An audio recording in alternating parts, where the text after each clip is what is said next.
nossa videoaula patrocinada pelo Governo do Estado de São Paulo, Secretaria de Cultura e Economia Criativa, PROAC 39/2021. As 7 escolhas na arte de atuar. Essa videoaula é baseada num autor e diretor chamado Declan Donnellan.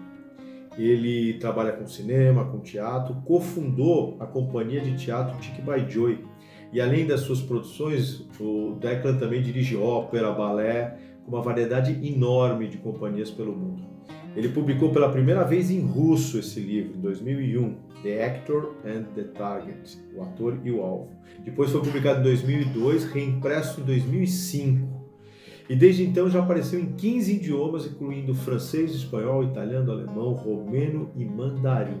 O que eu quero com essa videoaula é propor uma reflexão sobre uma atuação cênica viva e presente, sem bloqueios, de acordo com a perspectiva de Declan Donnellan. Para isso, nós vamos discutir aspectos que frequentemente implicam no bloqueio do ator, bem como evidenciam fatores indispensáveis para que este consiga sustentar uma atuação viva e presente. Como resultado, apresentaremos uma reflexão com características filosóficas e práticas, convocando o ator a compreender a natureza de uma atuação cênica segundo as escolhas incômodas na atuação e o próprio livro do Declan, O Ator e o Alvo. De acordo com ele, no seu livro, toda ação é uma reação às circunstâncias que nos cercam. E essa reação orienta-se em direção ao que o pesquisador denomina alvo, que por sua vez é a própria percepção sensível que temos do mundo. Tudo que é exterior a nós. Atuar é um mistério, assim como o teatro. Num determinado espaço, dividimos as pessoas em 2 grupos e um desses grupos encena histórias para o outro grupo assistir. Não conhecemos nenhuma sociedade onde esse ritual não tenha ocorrido. Portanto, parece que a humanidade tem a necessidade de testemunhar representações das novelas de televisão até as tragédias gregas. Um teatro não é só um simples lugar físico, mas um lugar onde sonhamos juntos. Não se trata meramente de um estabelecimento, mas de um espaço coletivo e imaginativo. O teatro nos oferece uma estrutura segura dentro da qual podemos explorar territórios perigosos no conforto da fantasia. Se todos os auditórios fossem demolidos, o teatro ainda assim sobreviveria. Isso porque o desejo de representar, que existe em cada um de nós, é genético. Esse desejo intenso atravessa até as barreiras do sono. A cada noite dirigimos e atuamos e testemunhamos atuações. Portanto, o teatro não pode morrer até que o último sonho seja sonhado. Um bebê nasce não somente com as referências familiares e de linguagem, mas também com uma tendência representativa. A criança é geneticamente preparada para copiar os comportamentos que testemunhar. A primeira experiência teatral de bebê acontece com aquela clássica brincadeira de mãe que aparece e desaparece atrás de um travesseiro, né? Cadê mamãe? Achou. Cadê mamãe? Achou. E o bebê aprende que a separação de sua mãe é teatral e pode ser cômica. Portanto, ele aprende a rir da situação, pois sabe que não é real. Depois de certo tempo, a criança aprende a brincadeira e começa a imitar a mãe.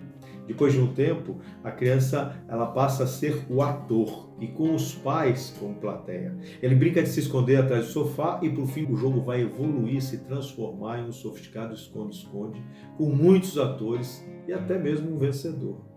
Comer, andar, falar, tudo é desenvolvido a partir da observação, performance e aplauso. Desenvolvemos nosso senso de individualidade praticando papéis que vemos nossos pais praticar e expandimos nossas identidades copiando exemplos de nossos irmãos mais velhos, irmãs, amigos, pais, rivais, professores, inimigos, heróis. Não se pode ensinar uma criança a representar. Isso ela já sabe. Do contrário, não seria um ser humano.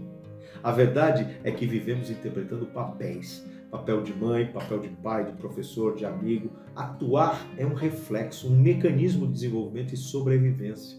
Esse instinto primitivo de atuar é a base para o que eu chamo de atuação. É um instinto de primeira natureza, portanto não pode ser ensinado como química ou mergulho, matemática. Sendo assim, se a atuação em si não pode ser ensinada, como fazer para desenvolver e treinar nossa capacidade de atuar. Não é fácil falar sobre atuação. Atuar é uma arte e a arte revela particularidades das coisas. Conversar sobre atuação é difícil porque ao conversarmos sobre isso, temos a tendência de generalizar e as generalizações não mostram a particularidade das coisas. Uma boa atuação é sempre particular. Há também um problema de vocabulário. As palavras ator e atuação são depreciadas. Por exemplo, quando a gente diz que uma pessoa está atuando, a gente quer dizer que ela está mentindo sobre si mesma. A palavra atuação é comumente usada como sinônimo de mentindo. Platão, filósofo, argumenta que não há diferença entre atuar e mentir e abertamente condena o teatro. O paradoxo do ator, de Diderot, questiona como podemos ser verdadeiros em uma performance cuja própria natureza é a mentira. Mas nós nunca podemos dizer toda a verdade sobre o que sentimos. De fato, quanto mais sentimos, mais inúteis serão as palavras que encontramos para nos expressar. Por exemplo, a pergunta "Como vai você?" se torna incrivelmente banal quanto mais íntima for a relação. Essas palavras funcionam bem para cumprimentar o carteiro enquanto ele entrega um pacote, mas são inadequadas para um amigo com uma doença terminal, como por exemplo o câncer. Sempre haverá uma lacuna entre o que sentimos e a habilidade de expressar o que sentimos.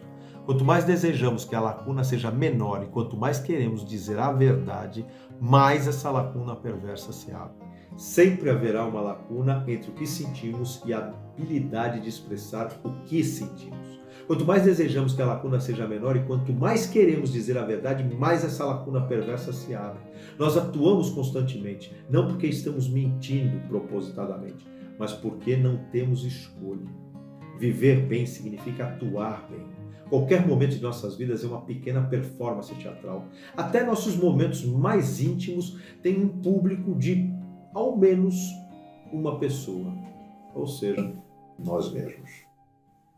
Em fases críticas da vida, essa vontade de se expressar, por exemplo, na adolescência, pode ser uma jornada de inferno, quando nos sentimos completamente incompreendidos. O primeiro amor parece pura felicidade, apenas na lembrança.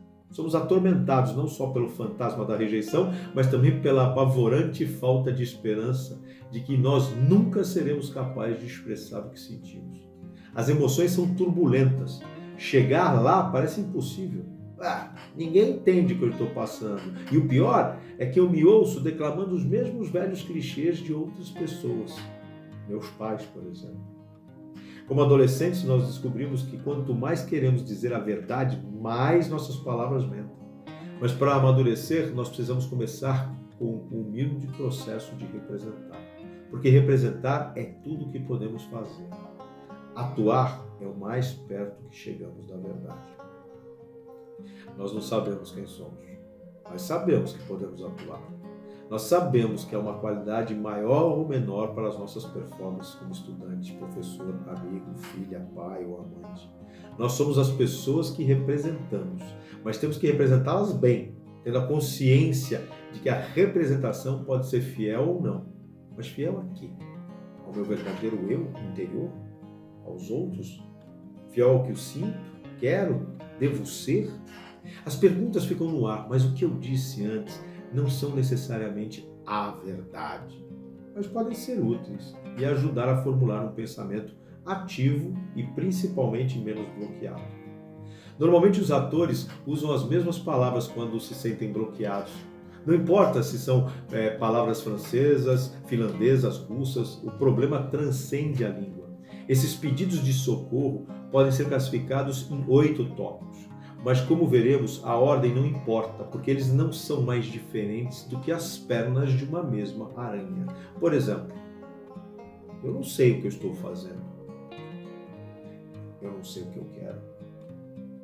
Eu não sei quem eu sou. Eu não sei onde eu estou. Eu não sei como eu devo me mexer. Eu não sei o que eu deveria sentir. Eu não sei o que eu estou dizendo. Eu não sei o que eu estou representando. É estranho discutir cada perna dessa aranha em sequência, como se cada perna pudesse andar independente das outras 7. A imaginação do ator, texto, movimento, respiração, técnica e sentimento são essencialmente inseparáveis. Sim, seria conveniente se houvesse um passo a passo lógico de progressão, mas não há. Esses 8 problemas aparentemente diferentes são totalmente interligados. Nós não podemos fingir lidar com uma dificuldade, terminá-la e seguir em frente para costurar a outra. O dano se espalha de uma área para outra e não entra em quarentena. Entretanto, a causa principal do problema de um ator é de longe mais simples do que seus muitos efeitos. Assim como uma bomba é mais simples do que a destruição que acarreta. Mas mesmo que essa bomba seja simples, é difícil descrevê-la e isolá-la. Antes de podermos identificar e neutralizar esta bomba, nós precisamos de algumas ferramentas. Essas ferramentas tomam forma de escolhas e regras. Regras devem ser 2. A. Poucas. B. Você saberá se elas são úteis só se elas funcionarem para você na prática. Bom, as regras, considerando se acreditamos nelas ou concordamos com elas, mas essas regras elas não pretendem governar um país ou salvar uma vida. Elas só nos ajudam com o faz de conta. Acreditar absolutamente ou não nessas regras é um ponto à parte. Elas não são absolutas, funcionam somente se funcionarem. Bom, vamos lá.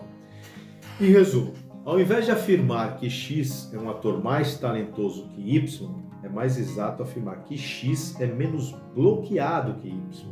O talento já está pulsando, assim como a circulação do sangue. Nós só temos que dissolver o coágulo. E como fazer isso?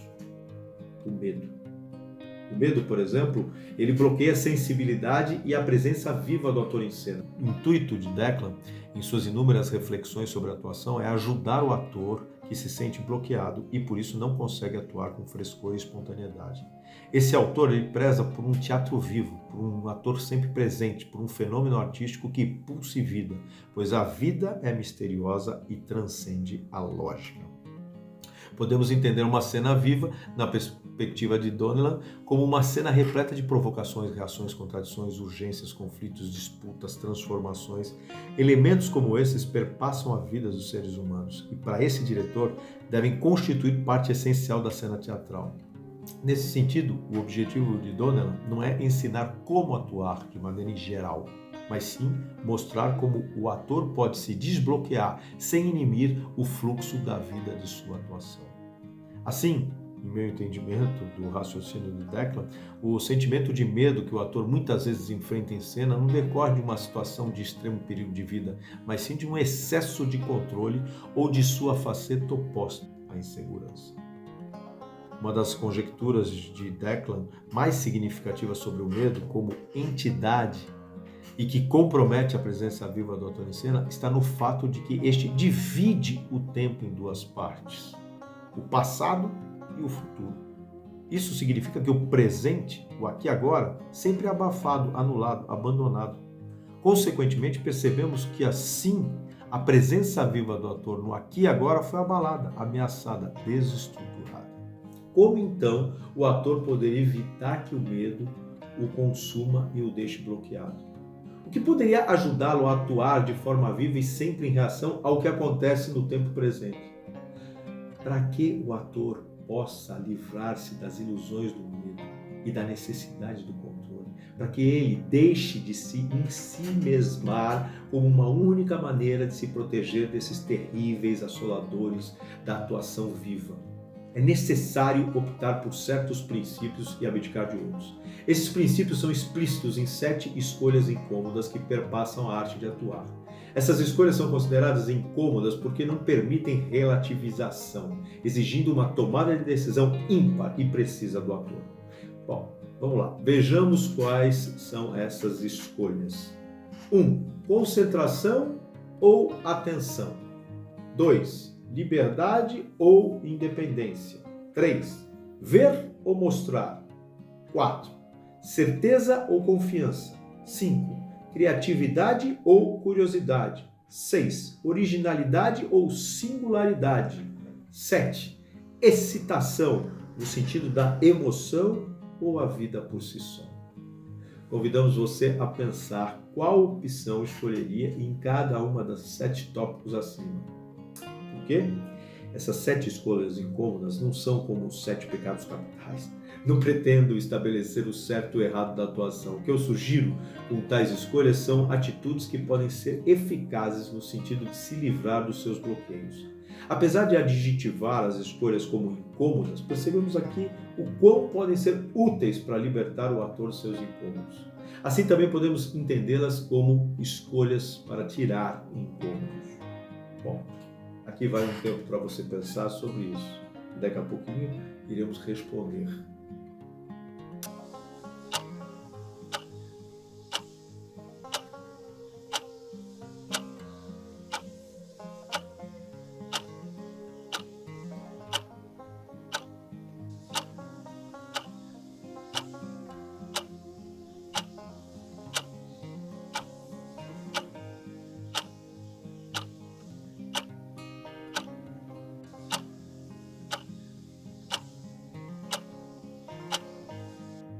Vamos lá. Não devemos entender essas escolhas incômodas como máximas absolutas da arte do ator. Esses dilemas poderiam render grandes discussões e polêmicas nos âmbitos de outras áreas, como a filosofia e a psiquiatria. Tá? Então, estou propondo que tais escolhas, com base na arte do ator e na sua demanda, possam fazer com que a sua atuação seja livre, viva, né? Sem bloqueios. Vamos lá. Primeiro, concentração ou atenção? Eu considero que a atenção é mais útil do que a concentração. A atenção nos ajuda a perceber o que está em nosso entorno, ao redor, e assim nos permite ver os alvos que podem nos provocar a reagir. A concentração, todavia, tende a nos encerrar em nós mesmos, nos ensimesmar com as perguntas sempre do eu. A concentração nos envia para casa, nos bloqueia, mas a atenção nos abre caminhos para uma relação sensível com o mundo exterior. Segundo, liberdade ou independência? Bom, diante da segunda escolha, eu assumo a posição de que não existe independência e, portanto, só podemos optar pela liberdade. Tudo o que fazemos depende do mundo à nossa volta. Para vivermos nutridos e saudáveis, por exemplo, dependemos dos alimentos do mundo exterior, ou seja, os alvos são o que alimentam o ator. A energia desse alimento não brota dentro de si, mas é oferecida pelos alvos provocadores que sempre são externos. Assim, como tende a não confiar no tempo presente, o ator bloqueado também duvida da liberdade. A liberdade é um mistério, como a presença é uma dádiva. Basta que o ator lance um olhar atento para o presente para nutrir a sua atuação. Os estímulos estão no presente e somos livres para vê-los, somos livres para interagir com tudo que está à nossa volta. Todavia, tememos ser abandonados por algo tão grande e misterioso como a liberdade. Então o ator se ilude e se bloqueia, dizendo a si coisa do tipo: eu não faço a minha liberdade, então eu não posso controlar, mas uma coisa que eu mesmo faço, essa coisa eu posso controlar para que não me abandone. Então eu vou inventar uma liberdade sintética, chamando-a de independência e mantê-la na coleira. Assim ela vai fazer tudo o que eu disser. Eu. Como vemos, a ilusão da independência faz com que o ator se volte para si e não dê atenção ao que está fora da sua área de controle. De fato, não podemos controlar os alvos, mas toda energia, os vetores, têm origem no alvo. Se quisermos que a nossa atuação seja viva, precisamos nos abrir para os alvos. 3. Ver ou mostrar. Bom, eu defendo que o ator não precisa mostrar nada em cena, ele deve apenas ver. Para atuar não é uma questão de como vemos as coisas, atuar é uma questão daquilo que vemos. A atitude de ver significa, portanto, descobrir a particularidade das coisas sem julgá-las, apenas percebê-las. A tentativa de mostrar algo resulta, em muitos casos, numa atuação falsa ou estereotipada. Nessa perspectiva, o ator não deve tentar mostrar emoções como amor ou ódio. Tentar mostrar algo costuma levar a generalizações que esvaziam a atuação do seu fluxo de vida. Mas conforme abordaremos mais adiante, o alvo é uma coisa específica que nos provoca a reagir com qualidades corporais específicas. Basta vê-lo com atenção. Sendo assim, o ator e o ato de ver, não somente com os olhos abertos, mas com todos os sentidos disponíveis, é crucial para que o ator atue reativamente, ao invés de demonstrativamente. 4. Certeza ou confiança? Nós vamos ver agora a quarta escolha. Bom, tanto na vida como no teatro, não temos certeza de nada do que vai acontecer. Então, só podemos optar pela confiança. A confiança não é uma crença cega e inabalável, mas uma atitude que ajuda o ator a renovar sempre a sua atenção.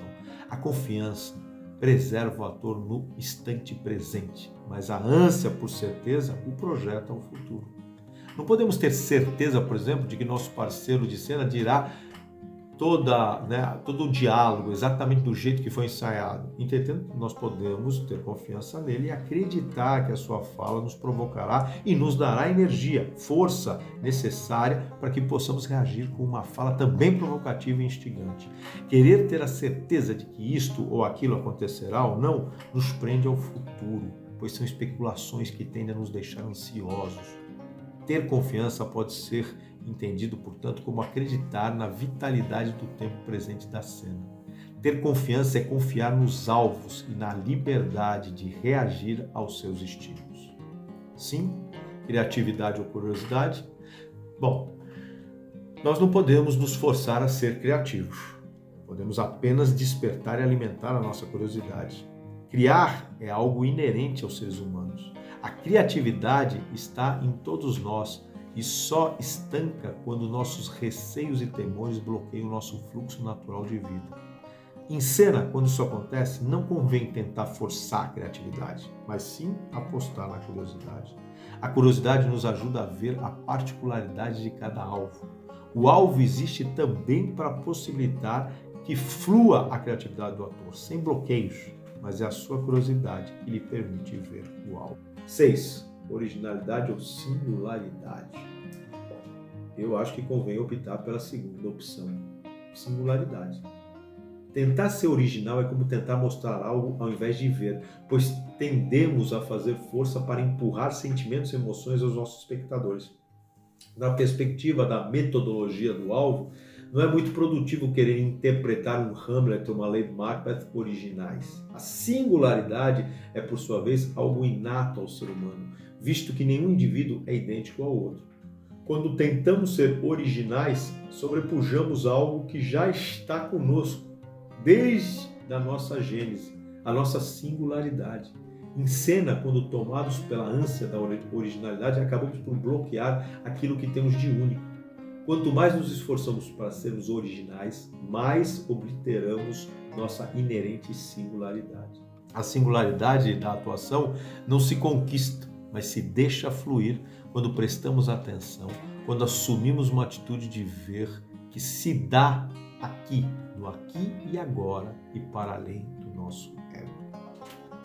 7. Excitação no sentido de emoção ou a vida. Bom, olha, eu acho mais útil optarmos pela vida do que pela emoção. Nessa perspectiva, a energia que dá vida à atuação não pode ser fabricada por nós mesmos, não pode ser excitada com um frenesi interior. O alvo é a fonte de toda a nossa energia. São os alvos que fazem germinar a vida na atuação, no sentido de estimular e instigar o ator a reagir singularmente. Quando tememos a nossa dependência da imprevisível criação, usamos a excitação ou a emoção para forjar a vida. O temor à vida deve-se ao fato de não podermos controlá-la, pois podemos perdê-la a qualquer momento, não somente no âmbito do ator, mas do ser humano. Então optamos por fabricar uma vida genérica, que podemos controlar pela ingestão de pílulas de excitação, de emoção. O caminho para uma atuação viva está em ver os alvos com atenção e curiosidade, e não em forçar um estado de emoção, um fluxo emocional que leva o ator a perder-se dentro de si mesmo. Bom, agora que conhecemos todas as 7 escolhas incômodas, podemos resumir o que estudamos em uma única frase. Para que a atuação tenha vida e singularidade, O ator precisa ter confiança, despertando a sua atenção e curiosidade para, com liberdade, ver os alvos e reagir. Não devemos entender essas escolhas incômodas como máximas absolutas da arte do ator. Esses dilemas poderiam render grandes discussões e polêmicas no âmbito de outras áreas. No entanto, propõe tais escolhas como base na arte do teatro e em sua demanda de uma atuação viva, livre de bloqueios. Bom, citando alguns trechos do livro do Declan, um deles colocado no índice é: não sei o que eu estou fazendo. Depois ele discute o alvo, discute o medo. Depois ele propõe a fuga, as estacas, eu não sei o que eu quero, ação e reação, eu não sei quem eu sou, o visível e o invisível, identidade, persona e máscara, a Matrix, não sei onde estou, não sei como devo me mover, controle, não sei o que devo sentir, não sei o que estou dizendo, exercícios do texto de imaginário, faz de conta, não sei o que estou jogando, interpretando. Tudo isso dentro desse livro, O Ator e o Alvo. Além de ele discutir outras questões que são itens de interpretação, como velocidade, que é a rápida, a super rápida, a normal, lenta, a câmera lenta. Depois ele vai discutir ritmo, a atmosfera da cena. Ritmo não tem a ver com a velocidade, é a relação entre a velocidade da fala e o entendimento do texto. Depois ele vai falar sobre tempo rítmico, que é a sensação do tempo.